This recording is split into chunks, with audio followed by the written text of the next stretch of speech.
नमस्कार. मी बुधाजी रवींद्र नार्वेकर आज सादर करतो माझी कविता संकेत.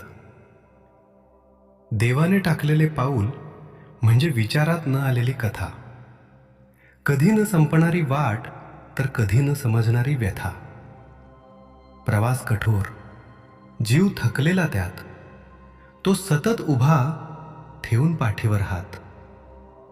देवाची शांतता म्हणजे काहीतरी मनात, त्यातच मिळते नवे स्वप्न जीवनात.